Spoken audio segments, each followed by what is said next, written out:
Hey, you guys. Happy Sunday to you guys. Welcome to another episode or audio recording of the Knucklehead Chronicles podcast. Me, along with my cohorts, E. Digger, the CEO of Charm City Direct TV, and Kev the Great, the resident Atlanta Braves fan and Eagles fan. So sorry for your week this week. We love you, though. We love you. I want you to know that. You see, so if you're in here, man. Don't. So if you guys are sports fans, you guys know that today the Eagles played the Ravens, and so you see what's going on here. If you, I changed my hat. I changed my hat. Y'all saw I was gonna rock the Eagles. He changed it quickly. Yeah. So first of all, it wasn't a smack. E, stop that. They only won by 2. Smack. Hey, I can't argue. We gave them. Yeah, it was close. That's funny. That's really funny. They was smacking us at first. Yeah. Hey, first time. But I have shared. Thank you for sharing, Peggy. I really appreciate you. You must be on Charm City. Thank you so much for doing that. So you guys, we're going to get it started like we always do. This is, like I said, this is the audio recording of the Knucklehead Chronicles podcast right here on Charm City Direct TV. So we do a couple things there. First thing I'm going to say and do is ask my fellas, how has your week been so far, man? I mean, outside of the sports stuff, how's your week been? E, whoever. Oh, my weekend is always good.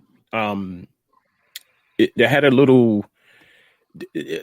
I'll get into that. It takes several seats. But my weekend was good. My weekend, I can't complain. Being around family. Getting rest and preparing for all the shows and doing what I do up here in the studio. So my weekend was good. Did you ever get some air up there in that studio? I know. Remember?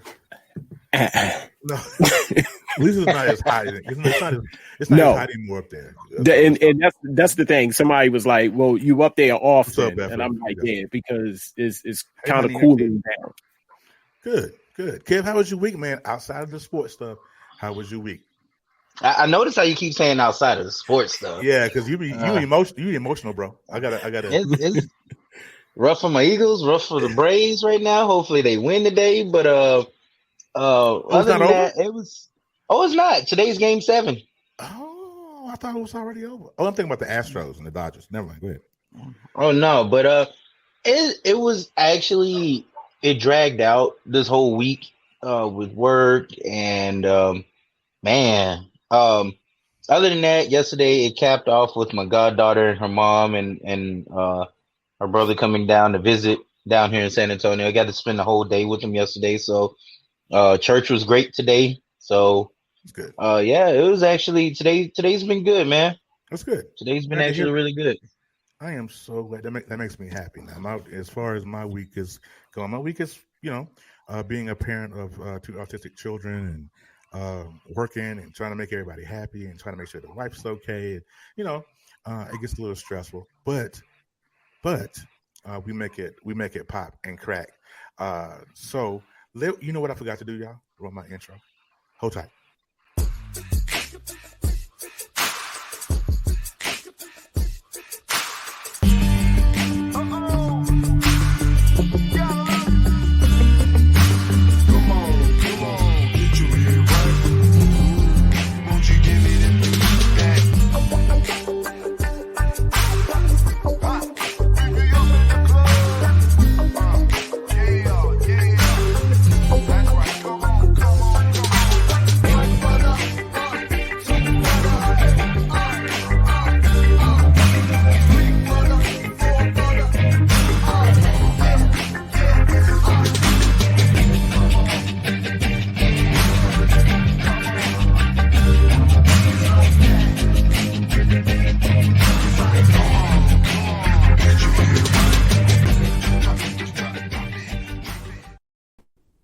And welcome back.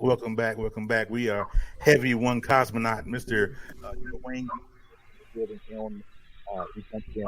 On the behest of the absence of Mr. Ephraim Terrell. I'm glad we're here. Dwayne, what's going on with you, man? Oh man, it's Sunday. I got the kids. May the force be with you, sir. I got my son too. He's sleeping right now, so that's good. I can record this while he's sleeping. So I want to ask You you. taking shots early. Hey, Ashley, what's going on? Boys and men, honey, yes. It's just the blue funny. drink. Yeah, blue drink. Okay, talk about that the other day Raspberry on lemonade, the Kool-Aid. brothers. So, Dwayne, how was your week, man? We're gonna jump right into it. How was your week? Not bad. You know, ups, downs, the norm, but life is good. I like the way you did that, man. I like the way you did that. All right, so we're gonna jump right into it. There's a few things that we do here, and this section is called "Take Several Seats." I'm gonna bring Denzel on to the screen here because I love Denzel. So this is the section of the podcast where we talk about people or things in our life that if people need to have a seat, just go ahead and sit on down. All right. So, E-Digger, I'm gonna start with you because you have the most entertaining take several seats. So, I think take several seats. Who is it? I'm gonna need people to take several seats. Thank you, Ashley. I need them to take several seats and read because apparently people don't read. And here's why. Jeffrey. So I'm selling a piece of equipment on Facebook. First time doing it. Mm-hmm. And I made sure that I list everything, how much it costs, what it is, what it do, blah, blah, blah. Mm-hmm. So the first person that hit me up said, hey, you still got it. That's first red flag right there, because if I didn't have it, I will mark it as sold. Right, exactly. Yeah. I said, yeah. He was like, oh, okay. Well, trade, you want to do a trade? I'm like, here we go. First of all, bro, you can't read. It's like $100. So I'm selling it for $100. You see what I'm saying? And its biggest day, I put no trades, no low balling. In the ad. I said, he was like, trade? You want to trade something? I said, no. How about go back to the description and read the bottom line and then come back. Right. Oh, okay. Well, I got, this, that. I said, I don't need any more equipment, dude. Right. I got enough of that. I got enough of it. You see what I'm saying? I got so much stuff in here right now, I can pretty much sell it. You see what I'm saying? Yeah. So he come back and was like, are you sure? You don't want no, it's nothing I can, no, man, you got that $100? So that was the first person. Second person, he was like, 7:00 this morning. I'm not a morning person. Absolutely. Yo hit me up talking about, yo, I got $70. He don't talk like this because this is all text. Yo, I got $70 right now, yo. Right. I was like, it's $100. How you gonna $30 off? Read people. The audacity, she says. I love Didn't read that description. I'm trying to tell you, read better. Y'all, if you can't read, take a seat and learn how. Murgy had a little lamb. Look, and stop thinking people always need money because they selling stuff. Right. That's serious, bro. All right, Ashley. Kevin, could you take several seats, brother? Several seats. I'm gonna need the company of Six Flags to get they junk together. The whole company. The whole company. So what happened? I had the pleasure of spending the time with my sister and my goddaughter yesterday. It was a blessing. With her brother too. And we had a great time just being around each other. But from beginning, Six Flags makes you sign up when you buy your tickets or you do anything. You have to make registration. I mean, you have to what is it? What's the word I'm looking for? You have to. You have to go RSVP? and put in the time that yes, there you go, for a specific time that you want to go. I appreciate you, sir. Dwayne, so I'm so hot right now is because I can't even get the word out. But they make you go, and it doesn't make sense because at the same time the park is still crowded. I was shocked because it was of the way that the weather was here yesterday. It was gloomy, very humid, and it started to drizzle. Pretty much rain too.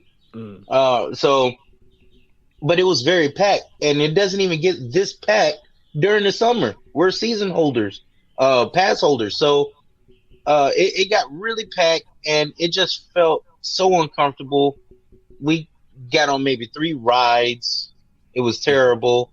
gonna tell y'all this though. The Joker really made me. Yeah, it made me rethink life all over again. It's a new ride. It made me rethink It made me rethink my whole life. Like, absolutely. Yeah. When I was I'm upside down looking at the ground, and I'm like, "This is how it's going to end, people. This is really how it's going to end." Lord, I'm gonna die. Somebody call a paramedic. It's all the way over. D. Wayne. I'm. It's election season, right? And I would like to thank the mudslinging campaign of the Democrats in Georgia to give me my take several seats to the Republican Party.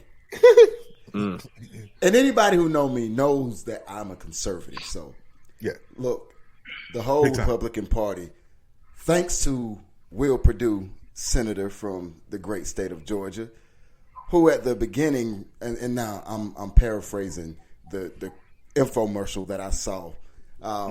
But Will Perdue, you got a secret meeting with Congress and Senate on COVID. And you know what you did instead of warning the people of Georgia? You sold all of your casino shares and invested in the COVID-19 vaccine market. 3 weeks before you ever said anything to the people of Georgia. Wow. Republican Party right now, several seats. I'm gonna need for you to go down to the Georgia Dome and take all those seats down there. All right, come to M&T Bank Stadium at that and take the whole thing. All right, so if you're in here, we want to thank you for coming through on Periscope, YouTube, Facebook, on Charm City Direct TV, and my personal page. Thank you guys for coming through. If you are here, make sure that you share this out. I know this is an audio recording for my folks that are listening on Alexa right now. It's okay. This is a Facebook Live. Don't stress. Okay. Few things. First, at the very bottom of your screen, we have some information down there for you. If you want to subscribe to the podcast, podpage.com, the Knucklehead Chronicles podcast, or if you want to follow, go to Linktree, Knucklehead Chronicles podcast as well. Also, one more announcement that I got coming up that I'm very proud to announce, right, is that we here at the Knucklehead Chronicles podcast have a merch store. So if you go down over to teespring.com/stores, KCP20, you can get everything from leggings to a face mask with the Knucklehead Chronicles on it. So if you really support us, I know we're new, but if you want to support us, you can go and get some of that. I gotta get me a hoodie and all that. I want to see my A1 since day one's on there. I need to see them. I need to see that merch. I'm telling you, come through, support your boy. Right. It's got our handsome faces on it, or except for mine. Mine has Black Lives Matter on it, but it's still I'm there. But get your man some boxes. Yeah. Get your man some boxes. Get your lady one of those onesies with your face on it. Just let her know you think about it. Hey, that will work. I know. Hip a brother out. All right. So of course you guys know that we, or me, and Dwayne, are part of a wonderful group that broadcasts Monday through Friday on Facebook at 9 a.m. Eastern Standard Time called the Brothers of Legacy. Now, as the Brothers of Legacy, we do a lot of things before pre-COVID. Was in the schools and have programs for the schools for the kids to learn, and for the young men to learn how to shave and do an application and all that.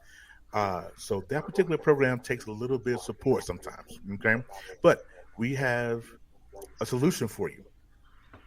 Hang tight.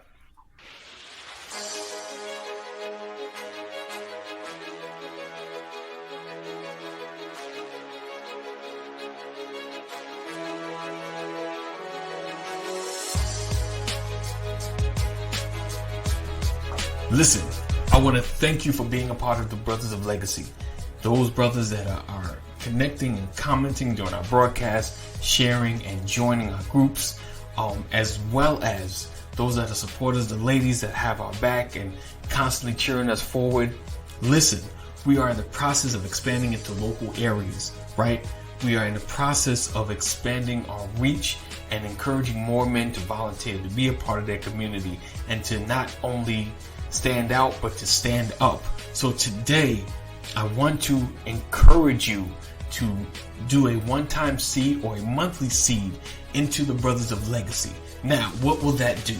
That will cover administrative costs, as well as reach other brothers and meet people at their need. So to do so, we need that financial support, as well as if you are a brother or if you know someone that would like to be a part of this movement, please connect them with us. Listen, we are ever expanding, we are ever growing, we are doing great works, we are changing the narrative. We are changing the narrative. So this is your opportunity to be a part of that legacy. Our legacy is about the building blocks we start today. Our legacy is about the building blocks we start today.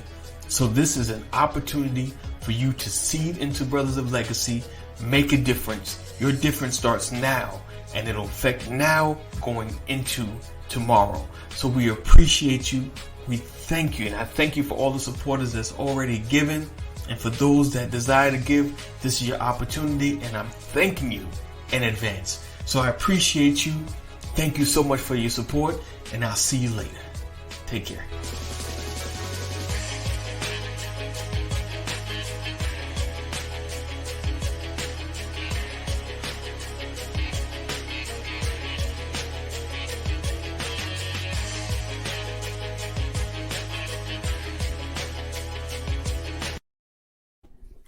All right, and welcome back. So if you are in here and you are a fella or a female, doesn't really make a difference. We're looking for support. Yeah, go to, if you want to support financially, you can go to $2 BOL 2019 and do that through Cash App. And yes, actually, I do have leggings. So go ahead on and go and get in order you some. Ashley Collins, who's our resident auntie, wears leggings in all of her videos. And we love her so much and we support her. Hey, Ashley. Go Ravens. So I'm thinking that he's switching up on y'all. All right. So we're going to get into the meat of the podcast and why people are here watching on today. So the topic of today is boys to men. Now, if you're looking for one yay in them, they ain't here. We ain't talking about them. We talking about us today. Boys to men, because of course you know that you have to know the difference between a man and a boy. Same gender, different breed. All right, so we're going to get into it. That's going to be our topic for today. So I do have a couple of questions that I do want to ask the panel, because and maybe it's just me, but there are a lot of young men who are totally missing the mark because we are afraid to acknowledge the fact that we have an issue. Now, me as a man, I'm 45 years old, man. I'm not afraid to tell my age. I've been through a lot of crap in my life. And so for every issue that I've ever had, there's a root. There was a root to every issue. Okay, Richard, we get it. Seahawks. Yeah, we get it. Love you, man. Comment on what we're talking about, not the Seahawks. Okay, thank you, sir. I appreciate you. All right, so stay on topic. Stay on topic, player. Stay on topic. Fall that. So, real quick, my first question that I want to ask the panel. Okay, when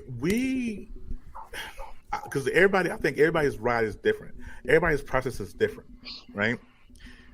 For you, gentlemen, individually, what was your first step in your process in becoming a man? Now, after you realize that you have made so many mistakes and did all that, what was your first step? What did you wake up one morning and say, you know what, the first thing I got to do to get myself together is this? What was it?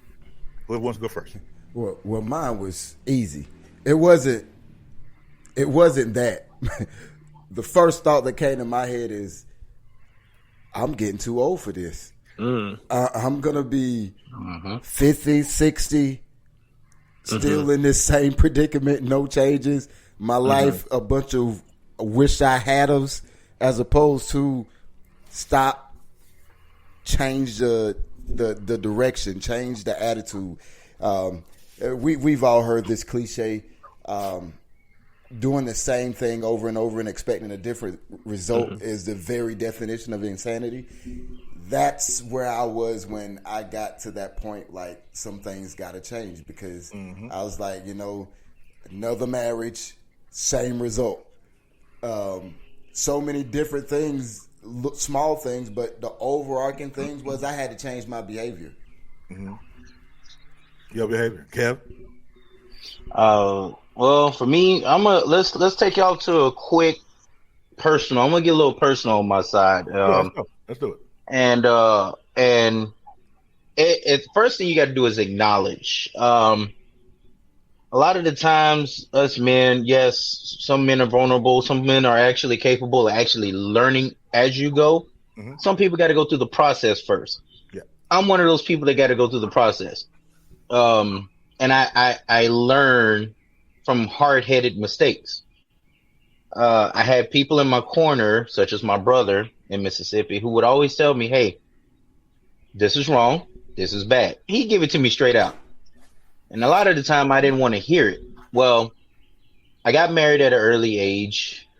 She was my high school sweetheart, and may she rest in peace. That was, that's my kid's mother. And we made boneheaded mistakes. We had kids at an early age. Yep. And I love my kids dearly, by the way. Mm-hmm. And I thought my process was having a kid. I'm 19. All right. I'm becoming a man. That's not how that works. Then shortly after, have my daughter. I'm becoming more of a man. This is not how this works. Just because you're bringing in a paycheck, you're taking care of home like you're supposed to. Mm-hmm. It doesn't make you a man. What made me man up, actually, being by myself.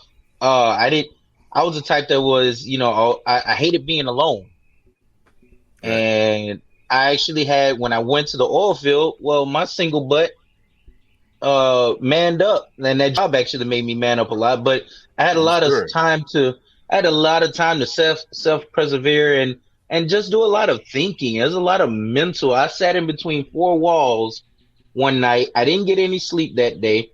I worked 17 hours, got straight off, and had to be back in another, in 5 hours. So I literally just sat at home with the TV off, and I did a lot of meditating and a lot of self-thinking. I was like, you know what? Just like Dwayne, this ain't going like I wanted to. Right.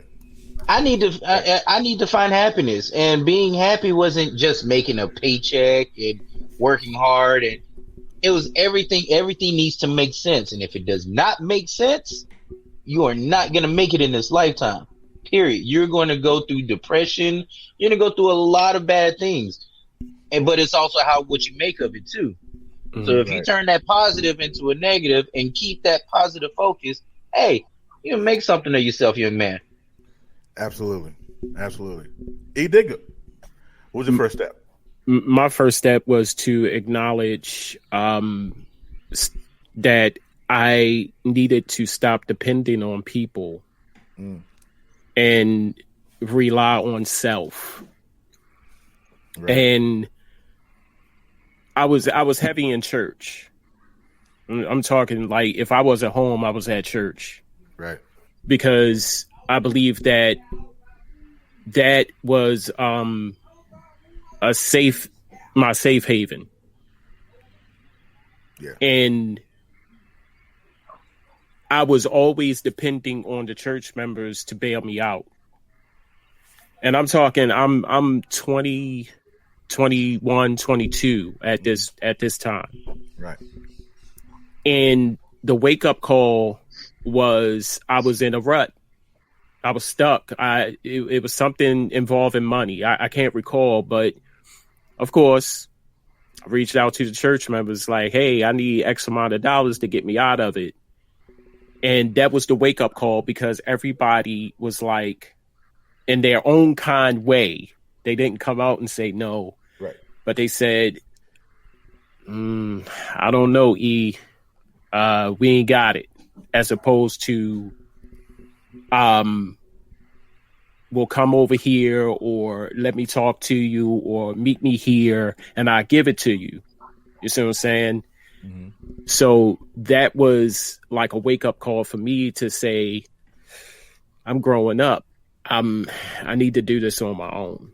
So to answer your question, it was like I had to draw back. I had to figure this out on my own now. Right. No, nobody is going to help me but me. Exactly. You know, I'm listening to you guys, and everybody has, like I said, the process is different. Like I was talking to, I'm not sure who I was talking to the other day. I think it was either Edig or somebody else, and I said, we're all trying to get to grandma's house, right? Right. Grandma's house is that level of manship, right? We are trying to get to grandma's house, but we all have different paths to get there. And so when I'm listening to you guys' story, I can take a piece of me out of everybody that just said their piece.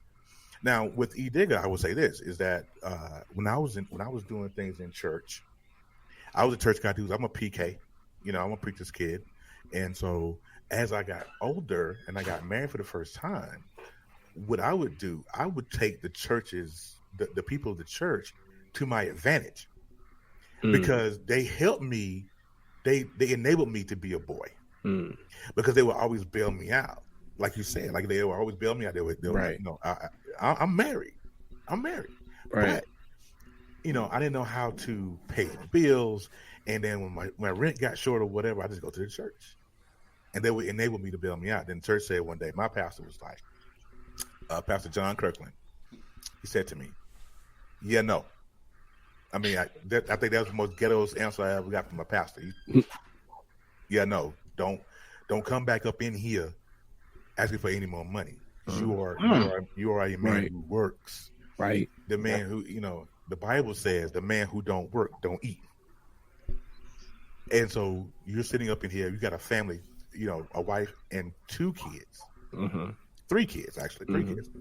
And you can't, no, stop it. And so at that point, I had to say, okay, something ain't right. Because I was so bad with money. I was robbing Peter to pay Paul. Because I know how to manage my money.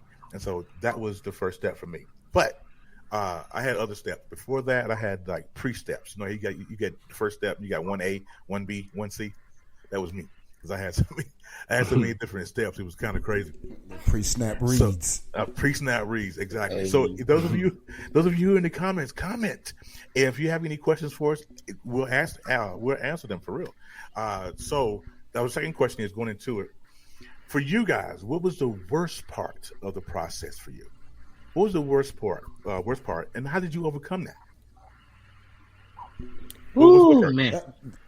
It's a difficult question because I don't know if I had a worst part. The worst part was the heartbreak of knowing you failed. And when and for me, my failure was not Dwayne only. It was Dwayne, the heartbreak with the ex, and then the reality of your children growing up in a home outside of mama and daddy. Yeah. And then having that happen twice. Yeah. Thinking the second time around, I got this. And then experiencing it all over again. So for me, other than a heartbreak, I think the hard part was for me finding out and realizing that it really is a process. Because just by listening to the first response to everybody who's answered, it just hit me. It was like each one of us are grown men. Each one of us handle business in our own way, shape, and form. Each one of us has some success story somewhere in the line and still have some things that we struggle with, but we're still moving, and let's give back to the generation coming behind us. Right. It took me, I ain't gonna say it took me to just now, but right now I just realized that sometimes we may beat each other up for something that's a part of the process, and you're gonna have to go through it. Now, I think that who's ever watching this is not an excuse for you to cast responsibility, but it's know that it's a process, and it gets easier, but it gets tougher at the same time, because you still, once you perfect one level, you got to get to the next, and then you're going to deal with the same thing at each phase. Absolutely. Yep. Once again, let's get a little personal again. My life. I'm gonna bring y'all into a little history of me today. And I hope, like Dwayne said, that somebody in this who views this or hears this can grab this and actually form their own formulation on their own process. A lot of people are different. A lot of people take this in differently. For me, on this question, my worst part of this was I had a plan. I had a plan when I had my kids. My plan was to work while my ex, goes to school and do everything, but that plan failed. Like Dwayne said, there's a process, and we don't tend to acknowledge that failure. And a lot of us hate failure, but don't do anything about it. Mm-hmm. I was that person. I didn't do anything about the failure. I let it continue to grow like a fungus, and it just got bad on me. So it turned out our relationship didn't work out. I ended up in a bad spot in my life. At one point, it was so bad to the point where I wasn't managing money. I had a job, had a car, had everything, but I actually didn't even have a place to stay. I hit rock bottom when I didn't have a place to stay. Yeah. And that's a personal thing for me. Not many people know that. Not many people. I don't put my personal business out on Facebook, but I want these young men to actually feel me on this. When I say failure, if you hate losing, you're really going to hate failure when you hit that rock bottom. Right. You really, it's going to touch your soul, and it depends on you, how you turn it. Right. And my thought process of, oh boy, I'm lost. Mm-hmm. I at one point, I even burned bridges. I burned bridges. Mm-hmm. I burned bridges with my family. Me and my brother, we had it out. We had a fist fight. Me and my mom weren't on good terms. It turned a lot of things. But I think at one point, and this is one process, how I overcame that. When my dad passed away in 2008, all right? Mm-hmm. It took a toll on me. And this is part of the reason why I hit rock bottom, because I wasn't managing. I never lost anybody that close. And my dad wasn't really there for me in my life, but he was a great grandfather, which changed my perception of him. I gave him, that was a chance that God put him in my kid's life for that reason. So when he passed, I ended up having I had a lot of aggression. I had a lot of anger, a lot of sadness. And it played a toll in my life where I was holding a lot of grudges on people who did me wrong. So, and I noticed other people doing the same thing that was near and dear to me. I went to Mississippi. I visited my dad's grave. 2 years, this was back in 2011. Mm-hmm. I visited my dad's grave. Those people who did me wrong, I let it go. And for some reason, I laid down in my dad's grave. I put my hat on his tombstone and said, "Dad, I need to talk. I need to have a talk with you. Wow. You and God, let's have a talk." And I was never that spiritual guy back then. I wasn't. I knew God. I know about God. I love him. I knew he was in my life, but I never talked to him. So my deal is when I talk and I let it all out, I let it all hang out right there right next to my dad. Mm-hmm. And I let go of all my aggression, sadness, anger, bitterness, because that's a key one. There's a lot of bitterness I had to people that did me wrong. And even if you owed me money, I didn't even care anymore. I didn't care. If you did me wrong, if I was in a relationship and you cheated on me, I didn't care. Right. I had to let it all go. I wasn't going to sit here and just become this bitter young guy looking like a 80-year-old man with just looking sad. Right. What's that character's name off of the Boondocks? The bitter old guy. I didn't want to be him. Yes, I did not want to be him, man. It was just I had to look at myself, and just one day I just felt so great. The next morning, I kid you not, I was so much weight lifted off my shoulders. It's cliche to say it, but it literally worked. And still to this day, I live by that code. Don't hang on to any of that. Right.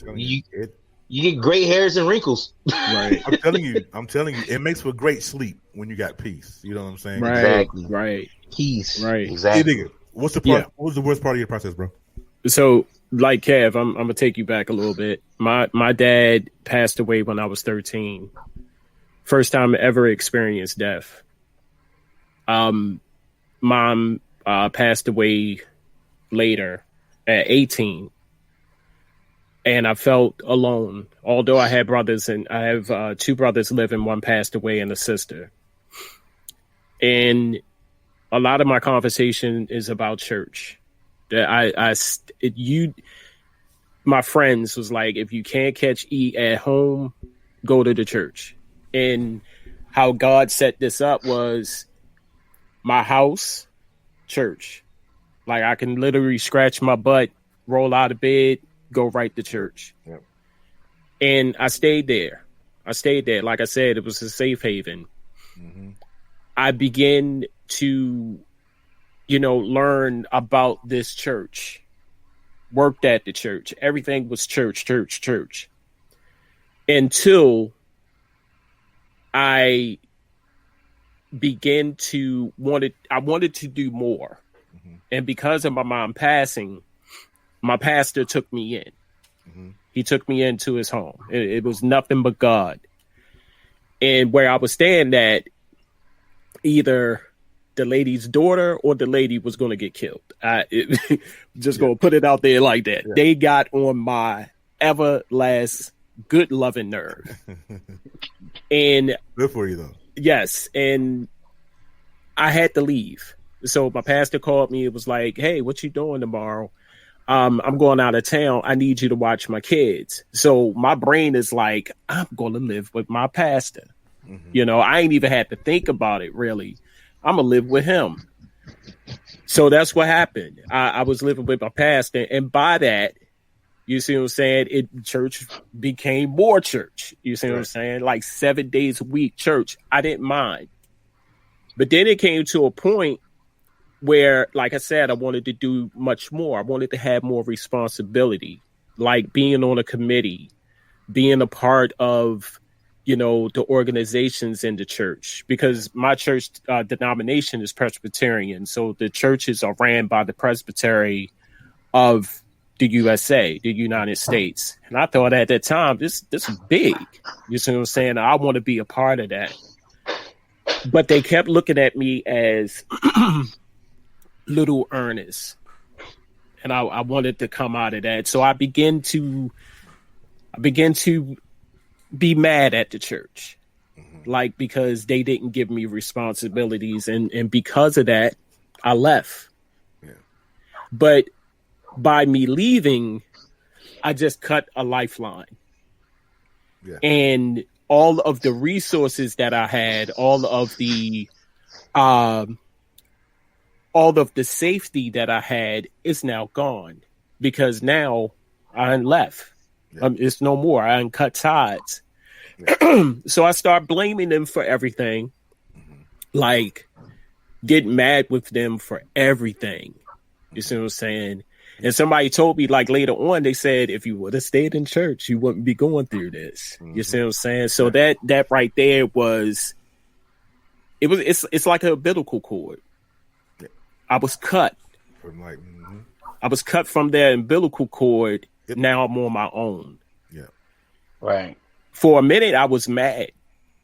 I was angry. Yeah. But then I had to realize, you're a man. This is the process. This is the evolution. You can't stay there much longer. Right. You have to experience this on your own. You can't ask for help from them no more. Right. So I would say that was like the worst type of the process right there for me. Yeah. So, I'm listening to your story, and your story sounds a lot like Anakin Skywalker. Okay. If you watch Star Wars, now if you guys are Star Wars fans, you probably know what I'm talking about. Anakin was a good kid, and he all that, and he got mad at the Jedi folks and was like, you know what, forget y'all, I'm finna be Darth Vader, and that we got mad. So that's kind of an interesting kind of analogy. But see, and that's another thing. If I can add this, I never been locked up. Right. Never did drugs. Right. So I'm kind of squeaky clean. Yeah. You see what I'm saying? When people look at me then to now, it's a little squeaky clean. You see what I'm saying? Because I always had this concept in my mind, and it played in my back of my mind. I said, if I do this, if I go to jail, it's not good. Right. Because I know they're going to rape me in jail. I don't want that. Why they got to rape? I know they're going to get me in jail. Okay. What was my guy on Boondocks? What was the lawyer's name? Tom. Right. Yeah, that's you.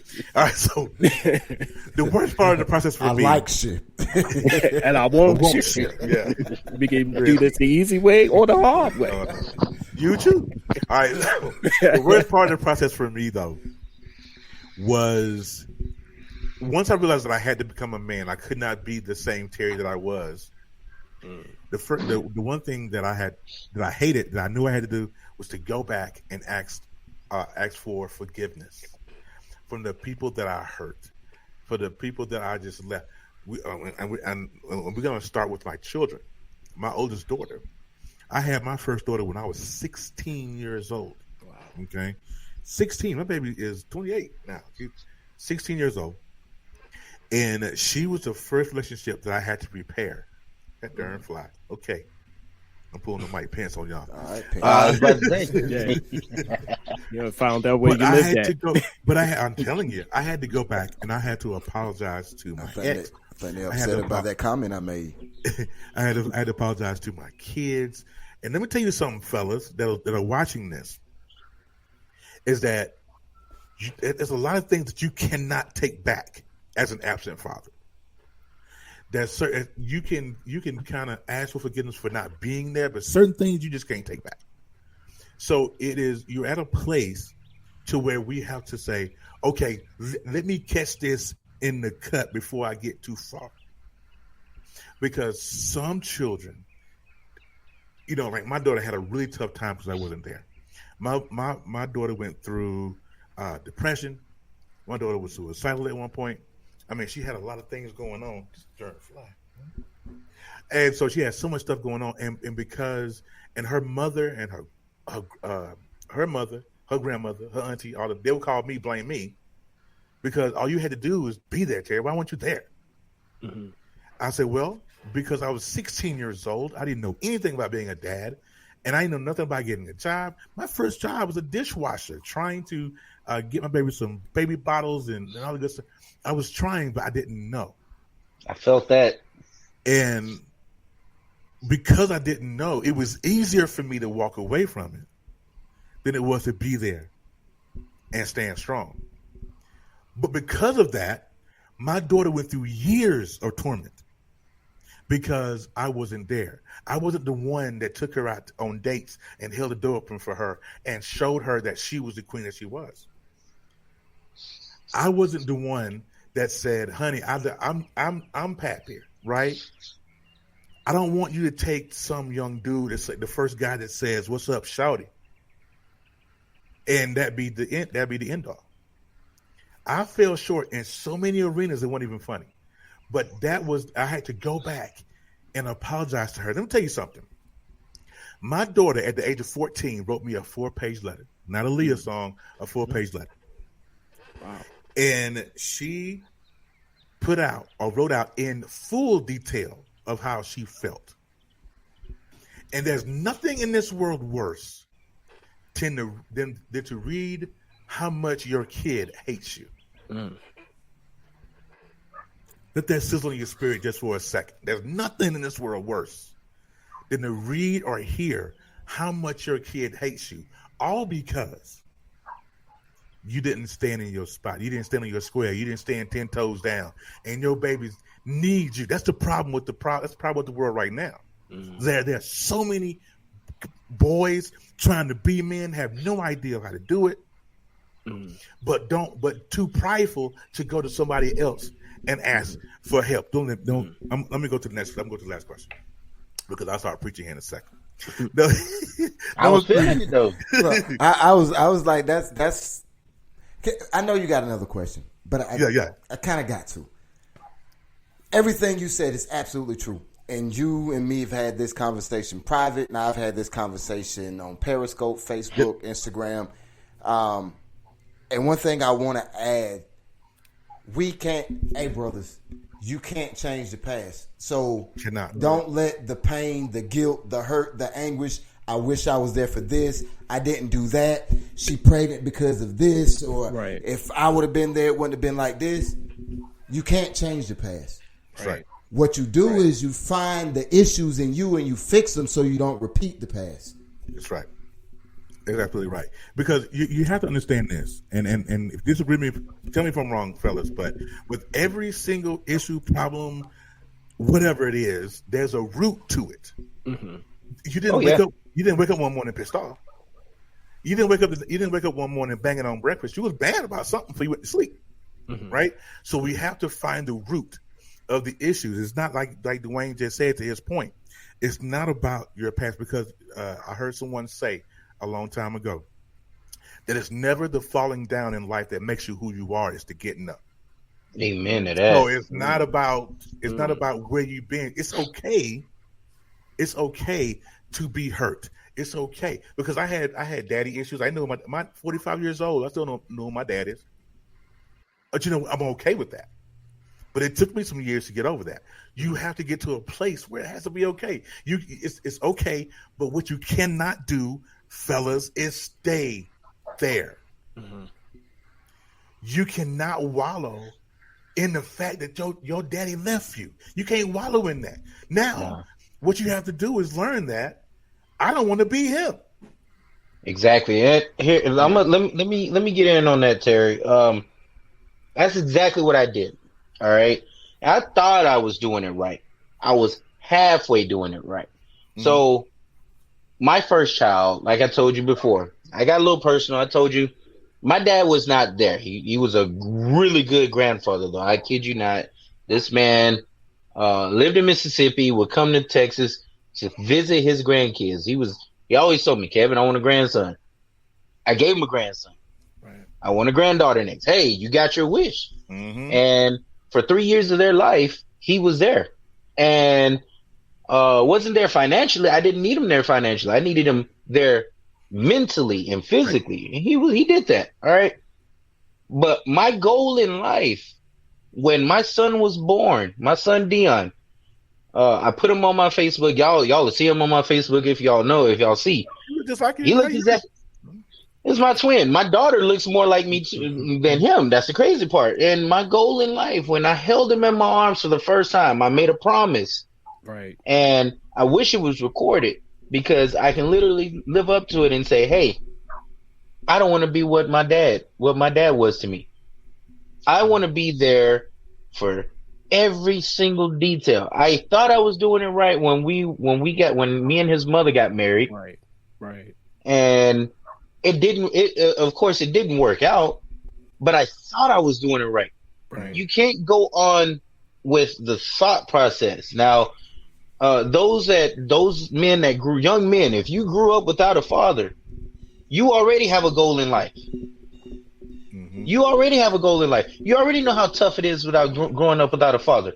Right. Don't repeat that past, like Dwayne said. If you're going to repeat that same process, it's a never-ending cycle. That circle is going to stay in your history. And it's vicious. Change it. Right. Change it. Cut it off. There's a timeline in your life. And I'm a sports guy. If you're sports fans out there, you always hear the saying, it's not how you start, it's how you finish. Exactly. Well, if you've messed up in your past, change that and finish off on a strong note. Be there for your kids. Be there for your nieces. Your nieces and nephews. Right. They need you as well. If you don't have kids, change that. And be something in the community. That's why I do what I do with my community. I'm a coach. I'm a baseball coach. Yeah. So I love kids. And one of the things that I have to, as a coach, some of these kids don't have a father. Mm-hmm. But they'll come up, coach this, coach that. And when we're in public, coach, I love it. Hey, what's going on, little Matt? How's your grades? Yep. Mm-hmm. That's the first thing on my ask. Yep. And how's everything? You treating your teachers right? You doing good at home? You doing what you're supposed to do at home? Mm-hmm. Because if we're not doing that as men, we're not being that role model. We're not going to be that public figure for them. So I wouldn't. If I didn't do that, I couldn't call myself a coach. Right. I couldn't do that. You want to know something crazy, Kev? I can count on one hand how many times I spent with my father from the age of about 4, where I could remember, to the time I was 30. Well, say 28. One hand. And I was at the place where I said, and I know, Terry, I know what you think, but I was at the place where I said, if he died today, I wouldn't cry. Wow. And then he died. But like you, Kev, my dad, when I moved back to the Carolinas, he was amazing. He was there all the time. Mm-hmm. But here was the thing. I saw my dad one way my whole life, and I hated him, right? And I want this to sink in because it's a reality, and I see it in myself a little bit every now and then too. I was the only person who hated my daddy that I knew. Wow. When he died, everybody who saw me and was like, oh, I didn't know Rev was your dad. They told me a great story about, or when they had a hole in their roof and he fixed it for free, or the house almost burnt down and he came and he did this, or nobody had anything negative to say about my dad. But in my mind, my view, my perspective, he was worthless and I hated him. Right. And then it hit me as a grown-up now, like, you know, we can make mistakes and we can miss things and we may get it wrong several times. Don't make you a bad person. Right. Because, yeah, relationships are difficult. That's why my advice to any young man, don't get into a relationship until you are absolutely ready. How do you know you're ready? Your bank account look right. Right. Your mind is right. You don't want to play. Exactly. And vice versa. Women, you have to be in that same boat, because when you get into relationships and it don't work out, thankfully my mom never said anything disrespectful about my dad, ever. Now, I knew she had some disrespectful things to say because I overheard her talking to my aunts, but she never said it to me, you know? Right. But that's not the case with brothers out here. Look, you make a mistake and you do the wrong thing, yeah, you got to pay for that. But now, in today's society, everybody and their mama know how big of a hoe you are on social media because she done put you on Front Street and here you are. So, to save yourself a lot of trauma, if I can go back to my younger me and give myself any advice whatsoever, be ready. Yeah. Prepare. Because if you don't, when you walk into those situations, it's over. It's too much for you. You ain't ready. That's an excellent segue. That good, Choppy? Yeah, I was going to say that line right there, Dwayne. My son is 18. But I had this when he was born. I had this thing. I have to be there, and when I say that, I had to be in the house with him. Right. And we was going through some things, and it came to the point where she said, and I'm talking about my son's mom. She said, this is it. I can't do this no more. And I was that feeling, you crushed. You got a son, you staying in the house, and I kept in my head, like, I have to be here. You see what I'm saying? I don't want to be that person, I don't want to be that father. Yeah. But then something said, you know what? If I leave, that don't mean that I can't still see my son or be with my son and take care of my son. So I left. And when I left, of course I was still coming back and forth, getting him and, spending time with him and things like that. Like I said, my dad, he passed away at 13. And when I was younger, it was my mom who tried to keep my father away from me. Mm-hmm. Like my father would come and I'm gonna take Ernest to the park or take him, see a movie or something. She was like, quick no.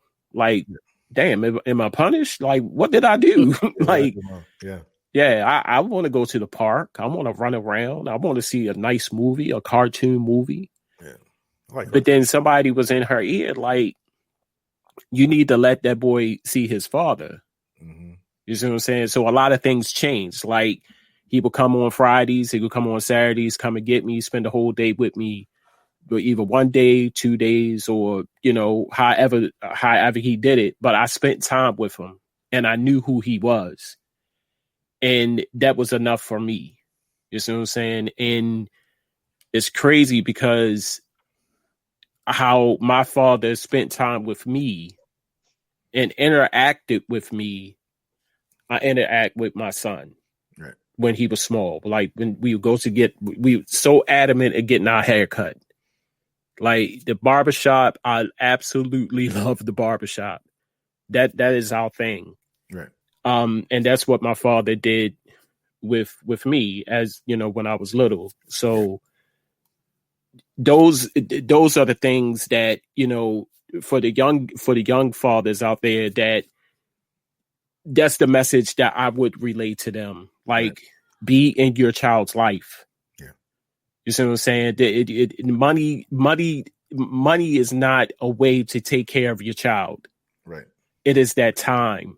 It is that bond that you spend with your child. Amen. Let me put a bow on this real quick before we wind down and go. I had another question, but we don't have time for that. I want to Dwayne's point, and I'm gonna drive this home, put a pretty little bow on it, and then we're gonna get out of here. Dwayne said something that's very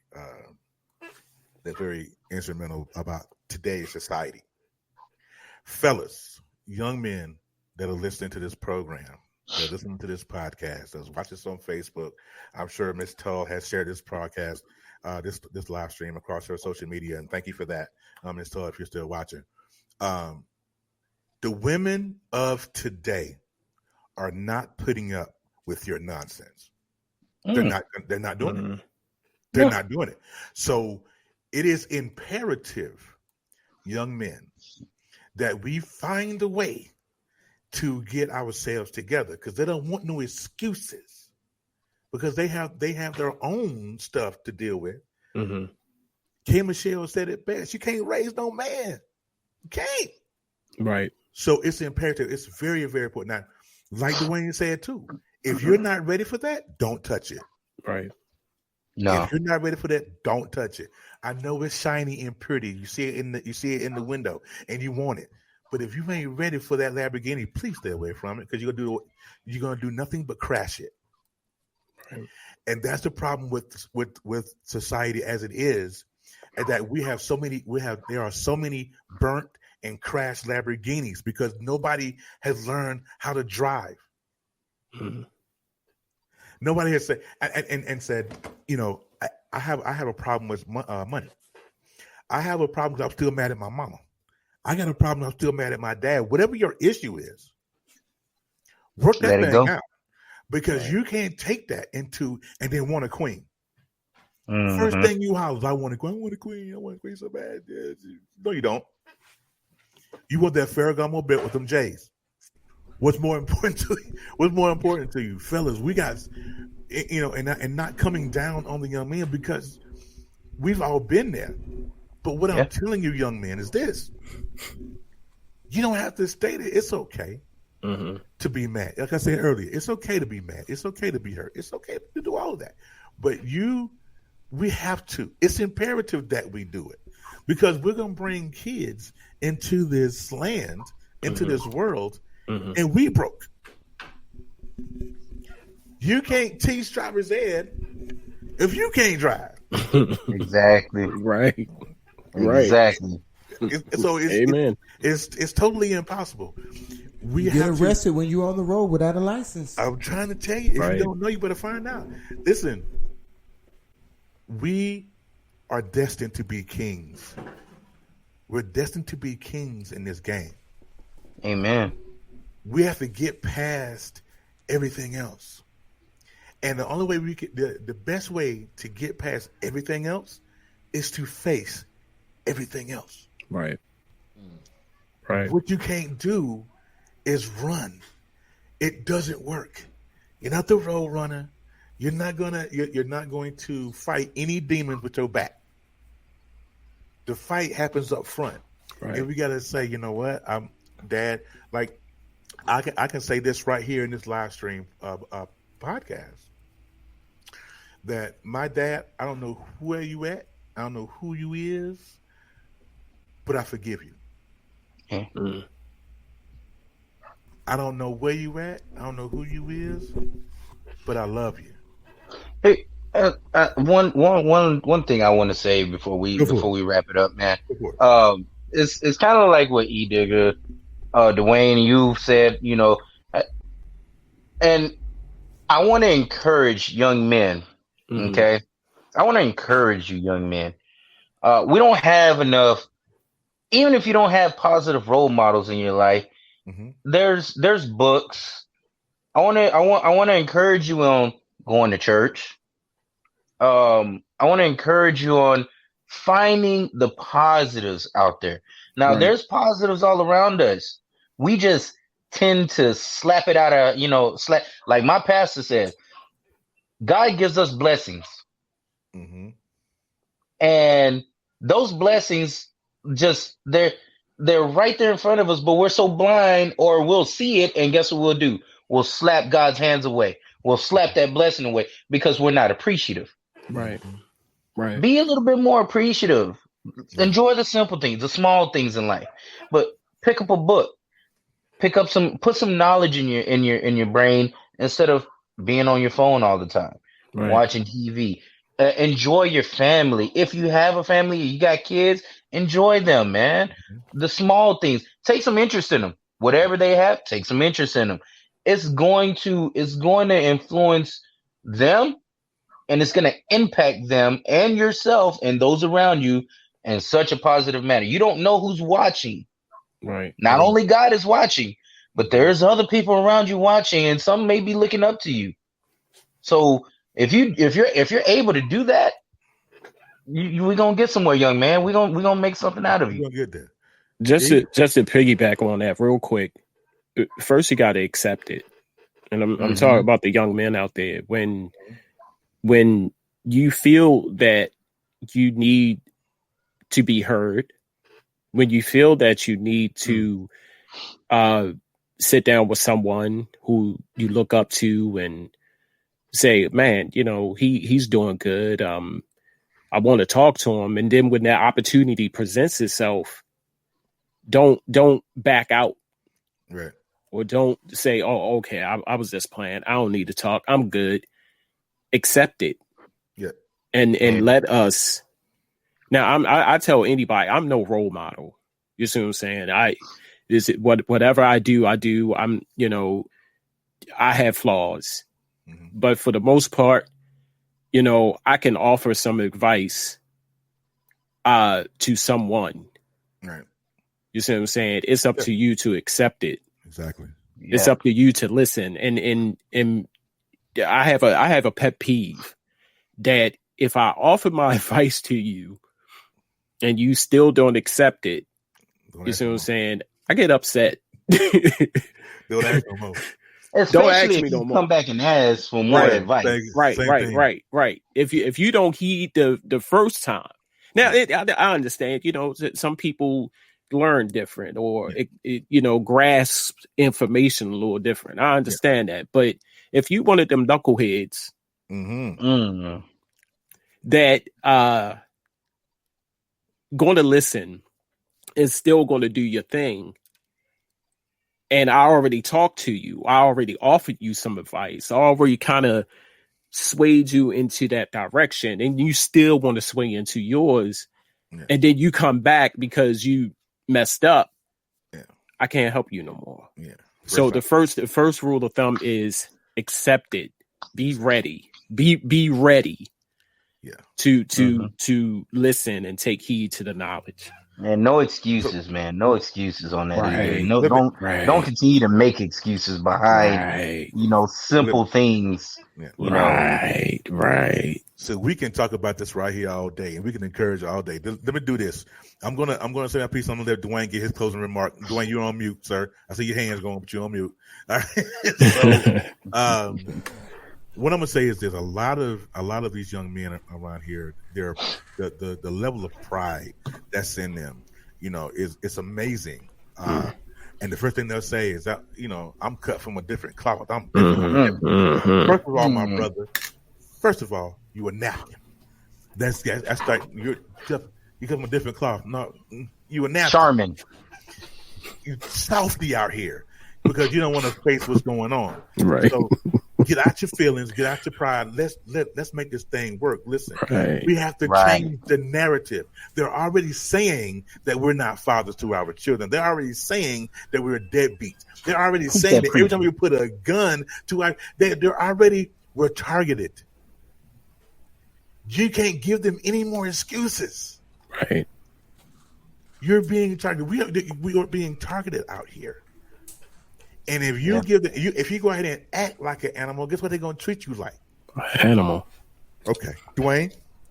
And it's crazy that you said animals because they put animals in cages. Come on, right? And the last 8 words I got is the freedom from your cage, because we've all been put in cages, whether it's societal cages, whether it's the cages that our family has built for us, whether it's cages that female society, church, anything.